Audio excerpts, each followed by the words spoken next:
اس کی صداقت و حقانیت روز روشن کی طرح آیا ہے۔ اس کی حلاوت و شیرینی اور اثر افرینی ایسی ہے کہ لوگ دیوانہ وار اس کی طرح کھینچے چلے آتے ہیں۔ دنیا میں سب سے زیادہ پڑھے جانے والا اعزاز بھی قرآن کو ہی حاصل ہے۔ بے شک یہ کتاب تمام کتابوں سے افضل ہے۔ جیسا کہ ایک روایت میں ہے، اللہ کے کلام کی فضیلت تمام کلاموں پر ایسی ہے جیسے اللہ کا مقام تمام مخلوقات کے مقابلے میں۔ بھلا اللہ کے مقابلے میں اس کی مخلوقات کی کیا حیثیت ہے؟ ٹھیک اسی طرح قرآن کے آگے دوسری کتابوں کی کیا حیثیت ہے؟ حضور پاک صلی اللہ علیہ وآلہ وسلم نے ارشاد فرمایا، بے شک دلوں کو زنگ لگ جاتا ہے۔ عرض کی گئی، یا رسول اللہ صلی اللہ علیہ وآلہ وسلم، ہم اس کی صفاتی کس چیز سے ہوگی؟ ارشاد فرمایا، تلاوت قرآن اور موت کو باکثرت یاد کرنے سے۔ قرآن پاک وہ واحد کتاب ہے جس کا پڑھنا، سننا، دیکھنا اور چھونا سب عبادت و ثواب کا کام ہے۔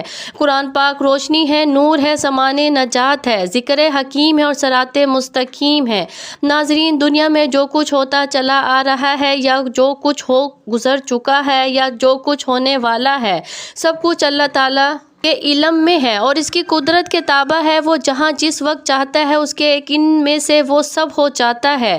تو آج کا عمل جو آپ کو بتایا جائے گا اس کی کن کو متوجہ کرنے کا بہت ہی پیارا عمل ہے جس کو آپ نے ذات پاک پر کامل یقین اور اعتماد کے ساتھ کرنا ہے۔ ناظرین، یہ وظیفہ آپ نے اللہ تعالیٰ پر پورا یقین اور اپنے اللہ سے امید رکھتے ہوئے کرنا ہے۔ کسی بھی صورت آپ کو مایوس نہیں ہونا، کیونکہ اچھے اور برے حالات ہمیشہ کے لیے نہیں ہوتے۔ اس لیے آپ نے نا امیدی کا شکار نہیں ہونا، کیونکہ زندگی بھی عجیب ہے، کبھی کبھی اتنی خوبصورت لگتی ہے کہ جی چاہتا ہے کہ ہمارا ناطہ ہمیشہ کے لیے زندگی سے جڑا رہے، کبھی بھی یہ ناطہ نہ ٹوٹے، اور کبھی جب زندگی ہماری امیدیں اور توقعات پوری کرنے میں ناکام رہتی ہے تو دل رک جاتا ہے اور یہ زندگی جلد ختم ہو جائے۔ مگر یہ حقیقت ہے کہ دکھ اور درد میں وقت طویل سے طویل تر ہو جاتا ہے۔ اسی طویل سفر سے انسان ہار کر مایوسی کا شکار ہو جاتا ہے۔ انسان خود بھی سمجھ نہیں پاتا کہ آخر اس صورتحال سے کیسے نمٹا جائے۔ ناظرین کرام، جب بندہ اپنے اللہ سے محبت کرتا ہے، اللہ پاک اس کو ضرور عطا فرماتا ہے۔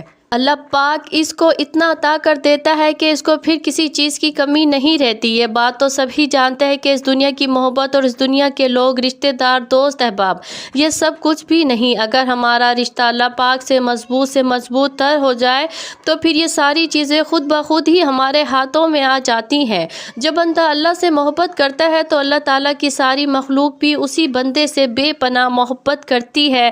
یہ صرف اللہ سے محبت کرنے کا فائدہ ہوتا ہے۔ اگر بندہ اللہ تعالیٰ کو چھوڑ کر اس کی بنائی ہوئی مخلوق سے محبت کرتا ہے تو وہ مخلوق اسے دھوکہ ہی دیتی ہے۔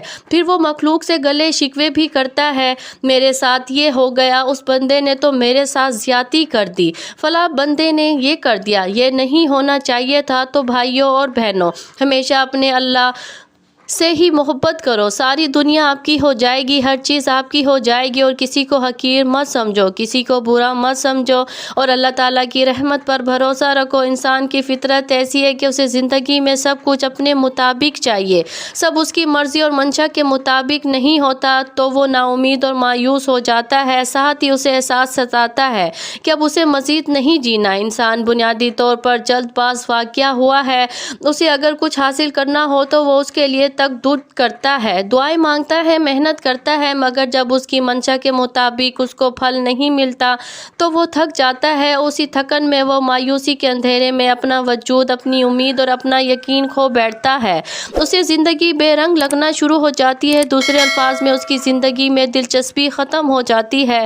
مگر یاد رکھیے کہ کچھ بھی ہمیشہ کے لیے نہیں ہوتا۔ وقت کی ایک خوبصورتی ہے کہ یہ کبھی بھی ایک جیسا نہیں رہتا، مشکل ہو تو آسانی بھی مل ہی جاتی ہے۔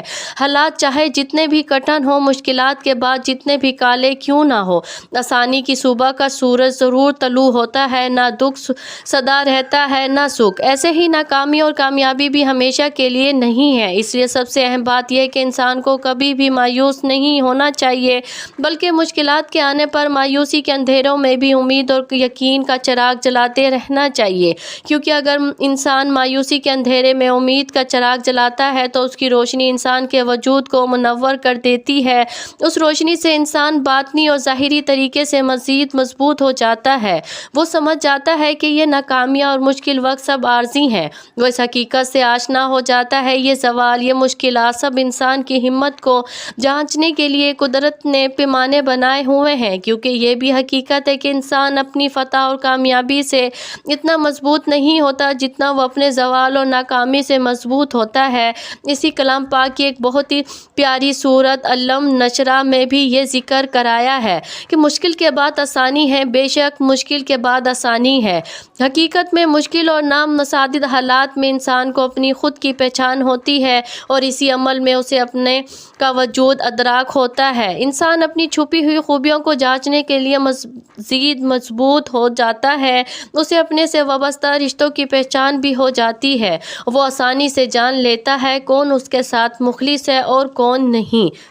حضور اقدس صلی اللہ علیہ وآلہ وسلم نے فرمایا، بندہ قرآن کے سوا کسی چیز سے خدا کا اتنا قرب حاصل نہیں کر سکتے جتنا قرآن سے، یعنی تلاوت قرآن سے بندہ خدا کا سب سے زیادہ قرب حاصل کر سکتا ہے۔ تلاوت قرآن دلوں کو سکون دیتی ہے، تلاوت قرآن اپنے ساتھ برکت لاتی ہے، تلاوت قرآن سے ایمان کی لذت ملتی ہے، تلاوت قرآن سے اللہ تعالیٰ کی خوشنودی حاصل ہوتی ہے، تلاوت قرآن دنیا کے سارے غموں کو بھلا دیتی ہے، تلاوت قرآن مصیبتیں ٹال دیتی ہے، تلاوت قرآن آخرت میں نجات دلائے گی۔ تلاوت قرآن کرنے والا گویا کہ اپنے رب سے مناجات کر رہا ہے۔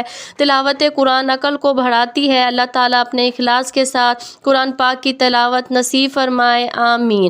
اسی طرح ناظرین، ہمارا آج کا وظیفہ بھی قرآن پاک کی ایک ایسی سورت کا وظیفہ ہے جسے روزانہ 3 بار پڑھنے سے اللہ اس کو اپنا دوست بنا لیتا ہے، اور یہ سورت وہی پڑھتا ہے جسے اللہ چن لیتا ہے۔ ناظرین، نبی پاک صلی اللہ علیہ وآلہ وسلم نے فرمایا کہ اس سورت کی تلاوت کو ترک نہ کرو، کیونکہ اس کی تلاوت کرنے والے کو اللہ دوست رکھتا ہے اور اپنا پسندیدہ بندوں میں شامل کر لیتا ہے۔ تو جو شخص ہمیشہ اس کی تلاوت کرتا ہے، خدا قیامت کے دن اس کا نام اعمال اس کے دائیں ہاتھ میں دے گا اور وہ بغیر حساب کے جنت میں داخل ہوگا، اور آخرت میں اسے اتنا اجر ملے گا کہ وہ راضی ہو جائے گا۔ ناظرین، وقت کی نزاکت کو مد نظر رکھتے ہوئے آئیے آپ کو اس پیاری سی سورت کے بارے میں بتاتے ہیں کہ وہ کون سی سورت ہے جو حضور پاک صلی اللہ علیہ وآلہ وسلم کی پسندیدہ سورت ہے، کہ جس کو صرف 3 بار پڑھنے سے اللہ تعالیٰ انسان کی 10,000 حاجات پوری فرماتا ہے، اور اس کی تلاوت کرنے والے کو نہ قبر کی مٹی کھاتی ہے اور نہ ہی کیڑے مکوڑے۔ تو سب سے پہلے 3 مرتبہ درود پاک پڑھنا ہے۔ درود ابراہیمی جو نماز کے اندر بھی پڑھا جاتا ہے، وہ درود پاک پڑھ لیں، 1 مرتبہ میرے ساتھ بھی پڑھ لیں تاکہ ثواب ہو۔ اللہم صلی علی محمد وعلی آل محمد کما صلیت علی ابراہیم وعلی آل ابراہیم انک حمید مجید۔ اللہم بارک علی محمد وعلی آل محمد کما بارکت علی ابراہیم وعلی آل ابراہیم انک حمید مجید۔ 3 مرتبہ درود پاک پڑھنے کے بعد آپ نے سب سے پہلے اللہ تعالیٰ کے 2 صفاتی نام یا سمیع ہوں یا علیم ہوں پڑھ رہے ہیں، ان 2 ناموں کو ملا کر پڑھیں گے تو ایک شمار ہوگا۔ آپ نے یہ اللہ تعالیٰ کے ناموں کی ایک تسبیح کرنی ہے، 101 مرتبہ یا سمیع ہوں یا علیم ہوں پڑھنا ہے۔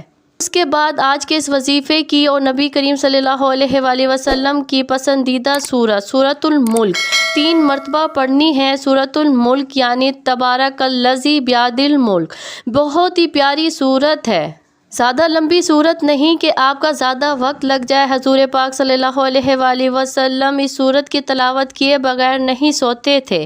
آپ بھی پورے دن میں جب جی چاہے کسی بھی نماز کے بعد اس کو پڑھ سکتے ہیں، لیکن بہتر ہے کہ نماز عشاء کے بعد رات کو سوتے وقت اس کو پڑھ لیا جائے، کیونکہ جو بندہ رات کو سوتے وقت اس کی صورت کی تلاوت کرتا ہے تو اس کو نہ قبر کی مٹی کھاتی ہے اور نہ ہی کیڑے مکوڑے۔ روز محشر یہ صورت اللہ تعالیٰ سے اپنے پڑھنے والے کے لیے سفارش کرے گی، اس کے لیے جنگ کرے گی، اس کی بخشش کا سامان بنے گی۔ لہٰذا اس سورت کی تلاوت لازمی کیا کرے تاکہ آپ کے دین اور دنیا اور آخرت سنور سکے۔ اس سورت کی تلاوت کرنے سے اللہ تعالیٰ پڑھنے والے کی 10,000 حاجات پوری فرماتا ہے، اس کے دلی خواہشات کو پورا کرتا ہے اور اس کو نجات عطا فرماتا ہے۔ انشاءاللہ اس عمل کی برکت سے مال و دولت میں خوب اضافہ ہوگا، اور اگر کوئی شخص اپنا کاروبار بڑھانا چاہتا ہے تو اس کے لیے بھی یہ وظیفہ بڑا ہی مجرب اور فائدہ مند ہے اور بڑا ہی خاص وظیفہ ہے۔ اللہ پاک اس کو بہت زیادہ رزق اور مال اور دولت عطا کر دے گا، اس کی مشکلات کو ختم کر دے گا، اس کے رزق میں، اس کی روزی میں بہت زیادہ اضافہ ہوگا۔ ہر گزرتے دن کے ساتھ ساتھ اس کی دولت میں اضافہ ہوتا رہے گا، اس کے ساتھ مشکل سے مشکل کاموں میں آسانیاں پیدا ہوں گی۔ دعا ہے کہ اللہ تعالیٰ میرا سنانا اور آپ کا سننا اپنی بارگاہ الہی میں قبول اور منظور فرمائے، آمین۔ ناظرین، گزارش ہے کہ اللہ تعالیٰ کے 99 ناموں میں سے کوئی ایک نام لکھ کر کمنٹس میں ضرور شیئر کیا کریں۔ اللہ تعالیٰ ہم سب کا حامی اور ناصر ہو، آمین ثم آمین۔